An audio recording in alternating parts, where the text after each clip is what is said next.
ఇప్పుడు చతుర్థోధ్యాయం భగవద్గీత జ్ఞాన కర్మ సన్యాసయోగ. దాంట్లో 17వ శ్లోకం చెప్పుకుందాం. ఇప్పుడు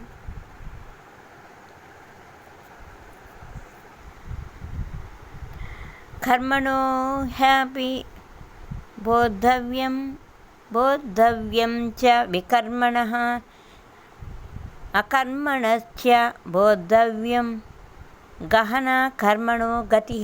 అంటే కర్మతత్వాలను తెలుసుకోవాలనని, అట్లే అకర్మ స్వరూపాన్ని కూడా తెలుసుకోవాలి, వికర్మ లక్షణాలను కూడా తెలుసుకోవాలి.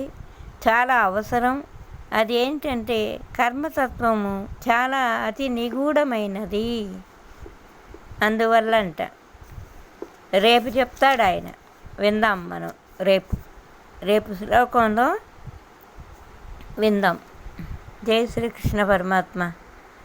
భగవద్గీత మీకు అర్థం కాకపోయినా నేను చదువుతున్నా, వివరిస్తున్నా, వినండి. వింటా కూడా మంచిది, విన్నా కూడా మంచిది. విన్నా కూడా అంటే ప్రహ్లాదుడు చెప్తాడు ఏమని, కళ్ళతో దేవుణ్ణి చూడని చూపులు వేస్ట్, చెవులతో మంచిని వినని చెవులు మంచివి కాదు, నాలుకతో మంచిని మాట్లాడినప్పుడు అది మంచిది కాదు.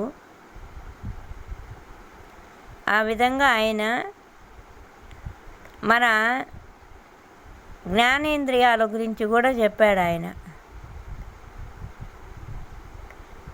కుడ్యజాల రంధ్రములు కాక అంటే మంచిని వాటిని విననప్పుడు. సరే, జై శ్రీకృష్ణ.